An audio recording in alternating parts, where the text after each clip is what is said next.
Hello, everybody. I hope you can hear me. I apologize, I forgot my earphones this night.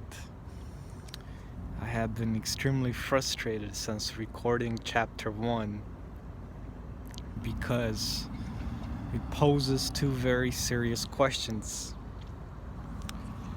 And it's taken me a while to figure it out. I finally figured it out. So the reality is, considering all the different species of humans that existed at one point in time, considering myths and folklore about things such as the satyrs, vampires, werewolves, mermaids, the minotaur, centaurs, Medusa, Cyclops, anything that has ever been imagined, giants, titans, anything that's ever been talked about was an idea in somebody's head. And it was an idea in somebody's head because, in part, they became aware of it through either external sources, such as other people, or have experienced it themselves, either firsthand or as an observer. So, the first reality is based on the idea of how did all these different beings come into being? Because nothing about natural evolution should allow that. It implies that plants turn into humanoid type beings. It implies bears and wolves and reptiles and fish turned into humanoid-like beings. Pretty much everything turned into humanoid-like beings, even birds, dinosaurs. But that just doesn't happen, not on its own. That requires a lot of intelligence, a lot of evolution. And evolution is always based on experiences.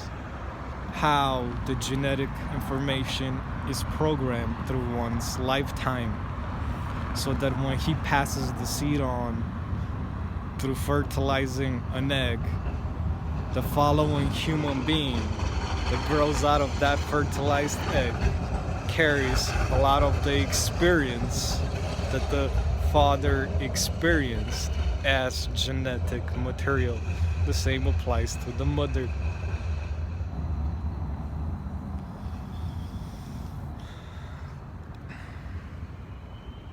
That does not mean turning from a fish into a mermaid.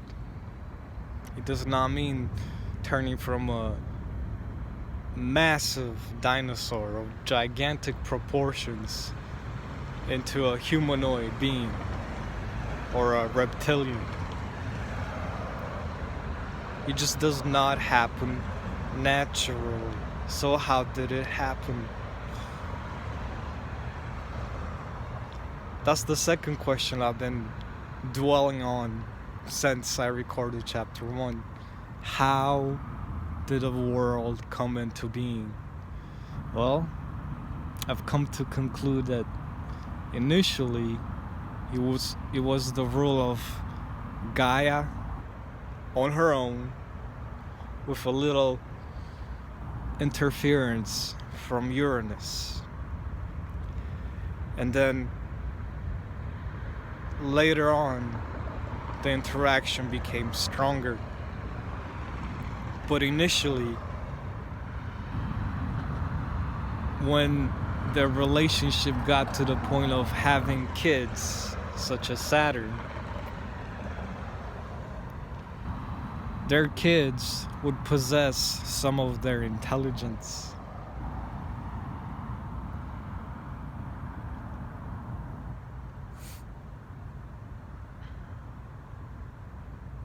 This is how humanoid beings came into being.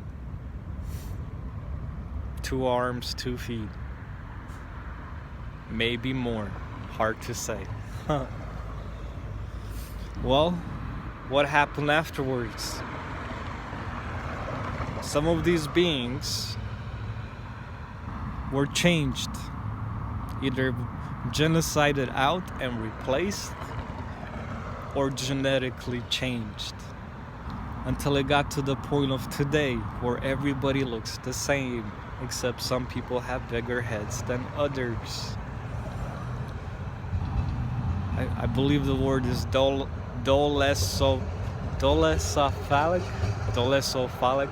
It'll be in my chapter 1 analysis. I'll probably be doing it very soon, because now I know what the content needs to be. But the point is, we can't really tell ourselves apart from each other than the color of our skins and the slant of our eyes.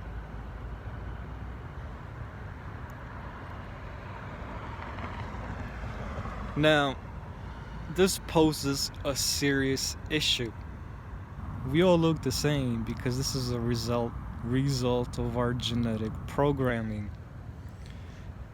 Our genetic codes are following a set of rules set for this reality. And here's why. If we all awakened 100% of our DNA, turn all the genetic code on, we will no longer all look the same. We would look like everything that is part of our genetic code accumulated since our genetic code began. And as such, the final figure is a composite of all those experiences.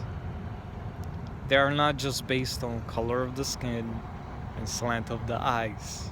They are based on far more aspects that are currently invisible to our eyes and non-existent in our knowledge base. So,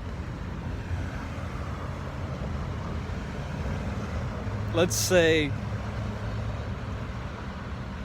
you're married, you have 2 kids, and you all look a certain way right now. If all the genetic code was turned on, you will not be able to recognize each other anymore. And this is where the fear aspect would kick in, and everything would turn into one gigantic nightmare that is reality. Because you step outside that door, everybody else will look different. Because some higher power at some point in our history decided to start combining different species of animals, including human with fish, with reptile, with mammalian, with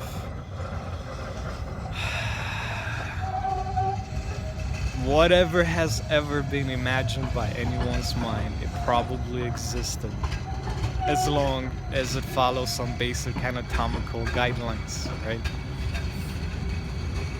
Typhon I'm still working on. But for the most part,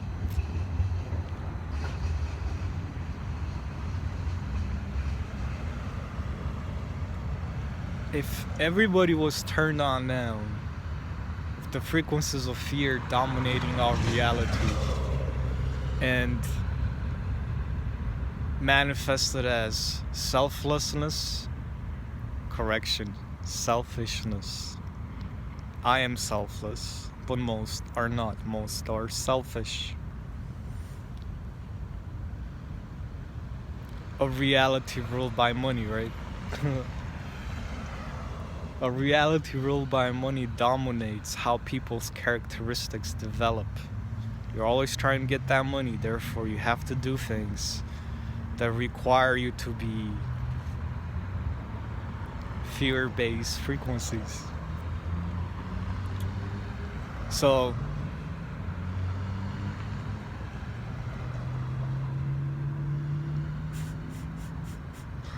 if I ever manage to attain what I'm seeking, I would probably be hunted down. And so would happen to anybody else. Unless the frequencies would be turned on simultaneously for everyone to the right tune, where we all see reality as it is. A gigantic pulse of sorts that would envelop the entire surface of the known Earth